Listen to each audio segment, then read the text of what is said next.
Hello everyone, welcome to easy way channel पर आप सभी का स्वागत है। इस लेसन में कमाल का चीज़ लेके आया है। इस लेसन में हम लोग जानने वाले हैं कि एयरफोर्स ग्रुप एक्स और ग्रुप बाई की जो वैकेंसी आती है, ठीक है, उसमें यानी कि जो भी स्टूडेंट, जो भी कैंडिडेट एयरफोर्स में ज्वाइन करना चाहते हैं, एयरफोर्स में जॉब लेना चाहते हैं, भी ग्रुप वाई और ग्रुप एक्स कैटेगरी में, तो उनके लिए उनके पास एजुकेशन क्वालिफिकेशन क्या होना चाहिए।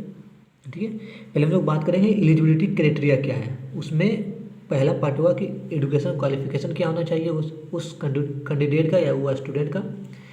एज लिमिट क्या होना चाहिए, एज क्राइटेरिया क्या होना चाहिए। ठीक है, ग्रुप एयरफोर्स, ग्रुप एक्स और ग्रुप बाई के फॉर्म भरने के लिए। अगला जो पॉइंट होगा वो होगा कि सिलेक्शन प्रोसेस क्या होगा, यानी कि ये Indian air force group x and group by की सिलेक्शन प्रोसेस क्या है। ठीक है, अगला पॉइंट होगी कि इंडियन एयरफोर्स ग्रुप एक्स और ग्रुप बाई है, और both group x and group by की एग्जामिनेशन पैटर्न क्या होगा, निगेटिव मार्किंग होती है या नहीं होती है, कितने क्वेश्चन आते हैं, कितने नंबर ऑफ क्वेश्चन रहते हैं, कितने टोटल मार्क्स रहते हैं, टाइम ड्यूरेशन क्या रहता है, ये सारा कुछ देखेंगे।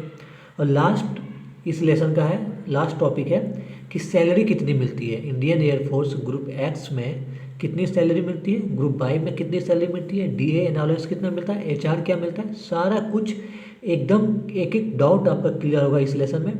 तो मैं आपसे रिक्वेस्ट करता हूँ कि इस लेसन को लास्ट तक बने रहिए, और अगर आप एयरफोर्स में जॉब करना चाहते हैं, आप इंटरेस्टेड हैं तो, और ग्रुप एक्स और ग्रुप बाई के लिए, तो इस वीडियो को लास्ट तक देखिए और सारा डाउट सारा आपका क्लियर हो जाएगा। ठीक है, सबसे पहले हम लोग बात करते हैं एजुकेशन क्वालिफिकेशन के बारे में। ठीक है, यानी कि कौन कौन सा स्टूडेंट एलिजिबल हैं एयरफोर्स ग्रुप एक्स और ग्रुप बाई की फॉर्म भरने के लिए। तो सबसे पहले हम लोग देख लेते हैं ग्रुप एक्स के लिए। ठीक है, तो आपके पास क्या होना चाहिए, 12th पास आपका होना चाहिए विथ मैथमेटिक्स, फिजिक्स और इंग्लिश, यानी कि मैथ्स, फिजिक्स और केमिस्ट्री से आपको 12th पास होना चाहिए, और साथ ही साथ इंग्लिश। ठीक है, यानी कि 12th के आपके पास 12th पास होना चाहिए विथ कौन सा सब्जेक्ट से, मैथ, फिजिक्स, केमिस्ट्री, इंग्लिश और एक जो एक्स्ट्रा होता है वो सब्जेक्ट। ठीक है, बायो नहीं होना चाहिए। अगला जो क्राइटेरिया है वो है कि मस्ट है 50% मार्क्स इन एग्रीग्रेट। ये देखिए, बहुत स्टूडेंट का डाउट रहता है कि सर मेरा मेरा ना 12th में 49.99% मार्क्स है, तो क्या मैं एलिजिबल हूँ। नहीं, आप बिल्कुल नहीं एलिजिबल, आपको एग्जैक्ट 50% होना ही चाहिए। ठीक है, तो पहला पहला पॉइंट ये कर रहा है कि ओवरऑल आपके पास 12th में 50% मार्क्स होना चाहिए, पहला क्राइटेरिया है। और दूसरा उसमें फिर एक है कि 50% मार्क्स इंग्लिश में भी होना चाहिए। ठीक है, इसका कहने का मतलब हुआ कि ओवरऑल आपके पास 50% मार्क्स आपके 12th में होना चाहिए। ठीक है, और इंग्लिश जो सब्जेक्ट होती है उसमें भी आपको 50% मार्क्स होने चाहिए। ये इसकी दूसरी क्राइटेरिया है, तभी आप एयरफोर्स ग्रुप एक्स या ग्रुप बाई की फॉर्म भर सकते हैं। तीसरा क्या है कि पास 3 ईयर डिप्लोमा, अगर आप 12th नहीं किए हैं, ठीक है, आप 10th के बाद डायरेक्ट डिप्लोमा में चले गए, डिप्लोमा करना चले गए, तो 3 इयर्स का आपके पास डिप्लोमा होना चाहिए इन एनी स्ट्रीम, यानी कि डिप्लोमा इंजीनियरिंग कोई भी स्ट्रीम हो, चाहे वो आपका मैकेनिकल हो, इलेक्ट्रिकल हो, सिविल, कोई भी स्ट्रीम में होना चाहिए। 3 साल का बस आपके पास डिप्लोमा होना चाहिए। और डिप्लोमा में अगर जो मार्क्स की बात करें तो इसमें भी ओवरऑल 50% आपके मार्क्स होना चाहिए डिप्लोमा में, और इंग्लिश में भी 50% आपके मार्क्स होना चाहिए, यानी कि ओवरऑल डिप्लोमा में आपके 50% मार्क्स होना चाहिए, और इंग्लिश एक पर्टिकुलर जो सब्जेक्ट होता है उसमें भी आपको 50% मार्क्स होनी चाहिए, तभी आप एलिजिबल हैं इंडियन एयरफोर्स ग्रुप एक्स और ग्रुप बाई की फॉर्म भरने के लिए। आई होप कि यहाँ तक आपको एजुकेशन क्वालिफिकेशन में डाउट नहीं होगी, सारी डाउट क्लियर हो गई होगी कि हाँ कौन सा स्टूडेंट एलिजिबल है, कौन सा एलिजिबल नहीं है, क्या एलिजिबिलिटी क्राइटेरिया है एजुकेशन क्वालिफिकेशन में। ठीक है, अब हम लोग बात कर लेते हैं ग्रुप एक्स के लिए, अब हम लोग बात कर लेते हैं ग्रुप बाई के लिए। ठीक है, तो ग्रुप बाई में एजुकेशन क्वालिफिकेशन का जो पहला क्राइटेरिया है वो है 10+2 यानी कि इंटरमीडिएट होना चाहिए with physics, chemistry, bio and English. इसमें आप बायोलॉजी वाला भी ग्रुप बाई में भर सकते हैं, ऐसा नहीं है कि जो मैथ से 12th पास किया वही भरेगा, बायो वाले भी इसमें भर सकते हैं। ठीक है, और अगला जो पॉइंट है परसेंटेज का, तो परसेंटेज का इसमें भी है ही मस्ट हैव एग्रीगेट, यानी कि 12th में ओवरऑल आपके पास 50% मार्क्स होनी चाहिए, और इंग्लिश सब्जेक्ट में भी आपके पास 50% मार्क्स होनी चाहिए। ठीक है, यानी कि 12th के ओवरऑल परसेंटेज आपका कितना होना चाहिए, 50, और इंग्लिश में भी आपकी 50% मार्क्स होनी चाहिए। और 12th आप किस सब्जेक्ट से किए होंगे, फिजिक्स, केमिस्ट्री, बायोलॉजी और इंग्लिश से भी किए, तो आप एलिजिबल हैं air force, Indian air force group by के लिए। ठीक है, तो ये रहा आपका एजुकेशन क्वालिफिकेशन का ग्रुप एक्स और ग्रुप बाई के लिए कि एजुकेशन क्वालिफिकेशन क्या होती है। अब हम लोग बात कर लेते हैं एज लिमिट की। तो एज लिमिट का आपका मिनिमम एज जो होनी चाहिए वो आपका 16 ईयर्स है। ठीक है, 16.5। ठीक है, मिनिमम आपकी 16.5 ईयर्स आपकी एज है और मैक्सिमम आपकी 21 ईयर्स है।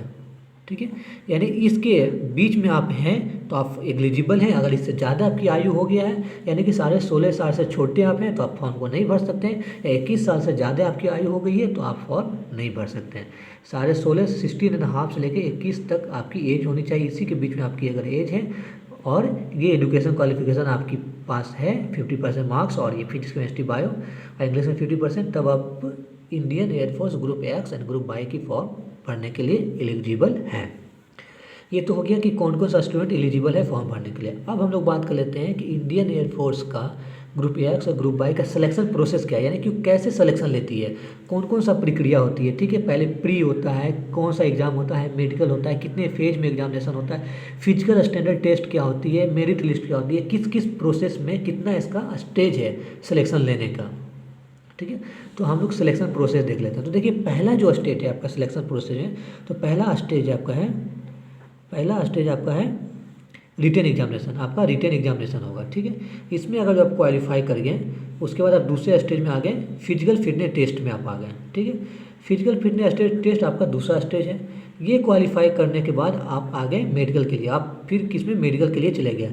अब मेडिकल क्वालिफाई करने के बाद अब आपकी मेरिट लिस्ट बनेगी। ठीक है, और मेरिट लिस्ट में आपकी नाम है तो सोचिए आपकी ज्वाइनिंग लेटर आ जाएगी। तो ये इंडियन एयरफोर्स ग्रुप एक्स और ग्रुप बाई की सिलेक्शन प्रोसेस है। ठीक है, टोटल 4 फेज में इसकी सिलेक्शन होता है। पहला स्टेज आपका रिटन एग्जामिनेशन होगी, वो क्वालिफाई करने के बाद आपका फिजिकल फिटनेस टेस्ट होगी, वो क्वालिफाई करिएगा, उसके बाद आपके पास आपका मेडिकल होगा। अब मेडिकल क्वालिफाई करने के बाद आपकी मेरिट लिस्ट बनेगी, मेरिट लिस्ट बनने के बाद आपकी ज्वाइनिंग लेटर आएगी। ठीक है, तो ये सारा रहा इंडियन एयरफोर्स ग्रुप एक्स और ग्रुप बाई की सिलेक्शन प्रोसेस के बारे में। ठीक है, अब हम लोग देख लेते हैं इसका एग्जामिनेशन पैटर्न, किसका एग्जामिनेशन पैटर्न कैसा होता है, कितने क्वेश्चन आते हैं एक ग्रुप एक्स के लिए, कितने क्वेश्चन आते हैं ग्रुप बाई के लिए, निगेटिव मार्किंग होती है या नहीं होती है, कितने नंबर का क्वेश्चन होता है, कितने क्वेश्चन होते हैं, सारा कुछ देख लेते हैं।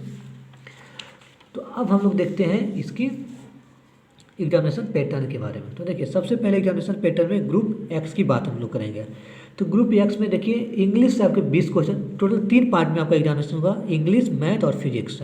ठीक है, ये 3 सब्जेक्ट से आपके क्वेश्चन आएंगे। इंग्लिश से आपके 20 क्वेश्चन आएंगे, मैथ से आपके 25 क्वेश्चन आएंगे और फिजिक्स के आपसे 25 क्वेश्चन, यानी कि टोटल आपके 70 क्वेश्चन रहेंगे। 70 क्वेश्चन रहेंगे 70 मार्क्स का, 70 मार्क्स का। ठीक है, एक क्वेश्चन 1 नंबर का रहेगा। ठीक है, अगर ग्रुप बाई की बात करें तो ग्रुप बाई में देखिए रीजनिंग एंड जनरल अवेयरनेस के आपका 30 क्वेश्चन रहेंगे, यानी कि 30 क्वेश्चन रहेंगे। ठीक है, और इंग्लिश के रहेंगे 20 क्वेश्चन, यानी कि टोटल आपके पास रहेंगे 50 क्वेश्चन। ठीक है, 50 मार्क्स का, 50 क्वेश्चन 50 मार्क्स के आपके रहेंगे। इसमें आपका टेक्निकल का मतलब ना फिजिक्स रहेगा ना मैथ रहेगा, सिर्फ आपका रीजनिंग और जनरल अवेयरनेस रहेगी और 20 क्वेश्चन आपके इंग्लिश का रहेगा। ठीक है, अब हम लोग बात कर लेते हैं group x and group by की बात। ठीक है, तो group x and group by अगर जो दोनों के लिए जो फॉर्म भरे हैं दोनों के लिए, तो उसमें मैथमेटिक्स से आपका 25 क्वेश्चन रहेंगे, मैथ से 25 क्वेश्चन। ठीक है, इंग्लिश से 20 question, reasoning and general awareness से भी इसमें रहेंगे 30 क्वेश्चन और फिजिक्स से आपका 25 क्वेश्चन, यानी कि टोटल आपके पास 100 क्वेश्चन रहेंगे। कितने नंबर का, 100 मार्क्स के रहेंगे। ठीक है, 100 क्वेश्चन 25 में से 50, 20, 30, 50, हाँ 100 क्वेश्चन 100 मार्क्स के आपके रहेंगे अगर आप ग्रुप एक्स और ग्रुप बाई दोनों के लिए फॉर्म भरे हैं तो।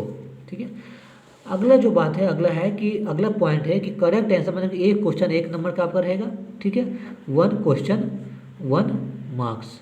अगर क्वेश्चन गलत हो गया, आप रॉन्ग आंसर करके आए तो आपका निगेटिव मार्किंग कितनी है, 0.525, यानी 1/4 आपकी निगेटिव मार्किंग है। ठीक है, यानी कि अगर एक क्वेश्चन आपका गलत हो गया तो 0.25 मार्क्स आपके डिडक्ट हो जाएंगे जितने आप ऑब्टेन किए हैं। ठीक है, अब हम लोग लास्ट ये लेसन का बात कर लेते हैं कि सैलरी कितनी मिलती है। तो देखिए ग्रुप एक्स और ग्रुप बाई दोनों की सैलरी है।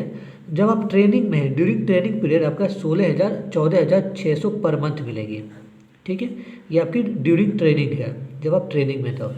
आफ्टर ट्रेनिंग जब आप ज्वाइन कर लेते हैं, ट्रेनिंग कंप्लीट आपका हो जाती है, तब आपका 33,100 पर मंथ है, इंडियन रुपीज़ के 33,100 पर मंथ है, प्लस डियरनेस यानी कि डीए है।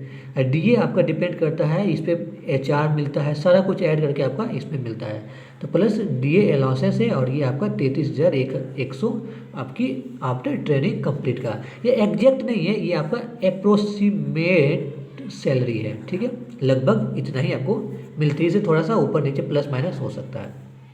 एक रफ आइडिया आपको सैलरी का दे दिया है।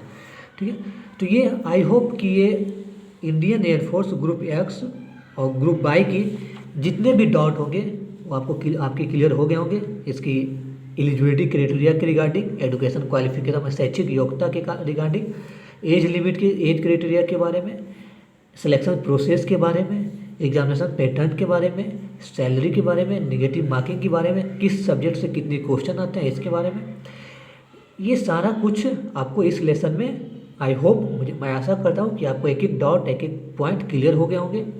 अगर क्लियर हो गए तो हमारे इस लेसन को, हमारे वीडियो को लाइक करिए, साथ ही साथ हमारे जो ईजी वे प्यारा सा चैनल है उसको सब्सक्राइब करके बेल आइकन को दबा दीजिए, ताकि इसी तरह के नोटिफिकेशन आप तक पहुंच जाए। और अगर इसका दूसरा पार्ट भी आप चाहते हैं जिसमें हम सिलेबस के बारे में, ग्रुप एक्स और ग्रुप वाई का सिलेबस के बारे में बताएं, फिजिकल स्टैंडर्ड टेस्ट में क्या क्या होती है, क्या क्या किया जाता है, चेक किया जाता है, उसके बारे में बताएं, और मेडिकल एग्जामिनेशन में क्या क्या टेस्ट किया जाता है उसके बारे में बताएं, तो आप कमेंट जरूर करिएगा कि हाँ इसका पार्ट 2 भी आप लेकर आइए। ठीक है, फिलहाल इस लेसन में इतना ही, और ईजी वे चैनल के साथ बने रहिए। ये लेसन आपके लिए हेल्पफुल रहा तो लेसन को लाइक ज़रूर करिएगा। धन्यवाद।